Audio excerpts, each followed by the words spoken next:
Let's cut to the chase. If you're managing the delivery team, then you want your project to be successful, delivered on time and within budget. To do that, you need motivated team members, solid plans, processes, and a way to track your progress. You need to drive productivity. Hi everybody, I'm Joe from Aphex, the fastest way for construction teams to plan together.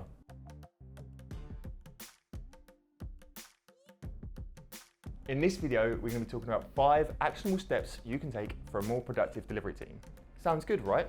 We suggest sticking around for the whole thing. If you want to skip ahead to a particular section, then you can do so using the timestamp bar at the bottom of the screen.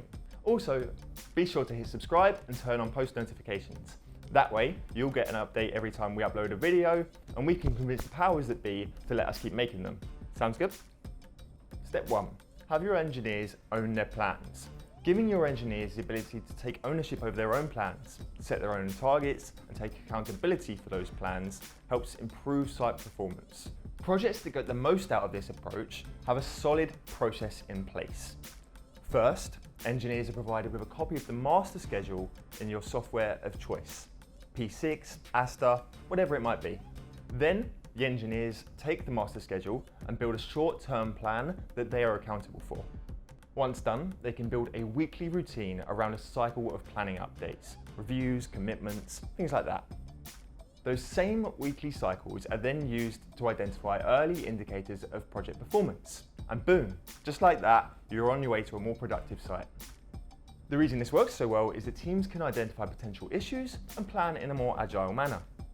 Teams tend to thrive when you give them the responsibility and the accountability for delivering projects that they've planned. And when you give them that opportunity, you encourage a deeper level of commitment. Step 2, put routines in place. Having your teams build and own their plans benefits the whole project and everybody on it. But that doesn't mean abandoning them completely. To pull this off, it helps to give your team clear support and a bit of structure. One way to do that is with a well thought out planning routine. Having regular scheduled meetings throughout the week makes it easy for teams to communicate with each other, identify potential issues, and improve site performance. If you want to take things a little bit further, then we've actually written an article about reporting routines. You'll find that in the description below. As an idea, a typical reporting routine might start the week with a Monday check-in. Here, you'll review the previous week's performance. Then throughout the week, there'll be a series of team coordination meetings. At the end of the week, update your plans and share them with stakeholders. Next, think about fail-safe processes. Is there a clear process for all of the problems that your team might face? If something unexpected happens or there's an emergency in the middle of the night, does everybody know what they need to do? Construction sites can be unpredictable, and having a well-communicated plan of action helps the whole team stay on top of the project. Step 3, ensure clear communication. Good, clear communication is key to the success of a construction project, but not everybody has a shared opinion of what good communication looks like. Lots of projects find it helpful to set some basic ground rules and some structure around communication on your project. There are lots of ways you can do this, but at a minimum, we recommend establishing a clear chain of command. Clarify how your messages are delivered and make sure all written communications are kept professional. But this is all much easier than it sounds, and establishing a clear chain of command should be pretty straightforward.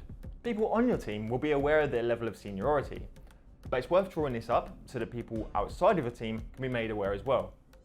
In terms of clarifying how you want your message to be delivered, you just need to make it clear that you use a particular email chain for one thing or a WhatsApp group for another. The specifics of how you set this up don't matter so much as the fact that you do set this up.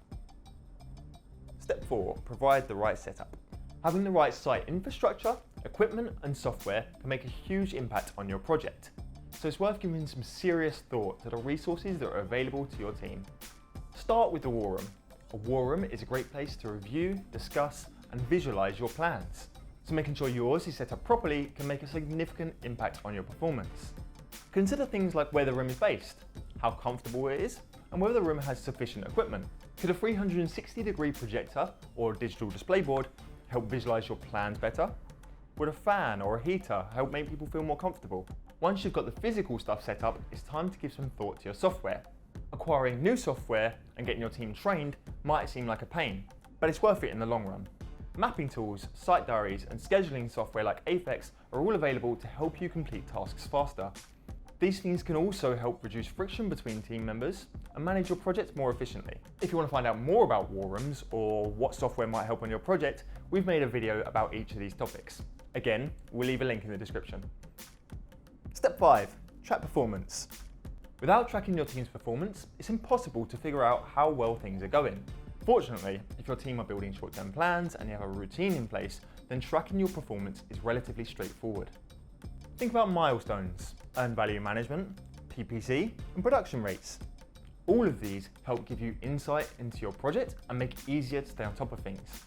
Before we wrap up, remember that improving productivity on your site is a continuous process, not an end goal.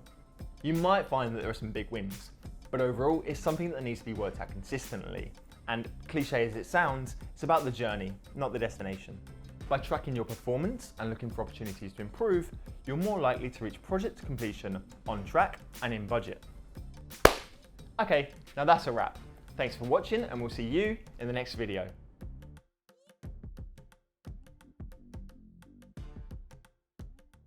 But not everybody has a shared opinion of what good communication looks like, not like this.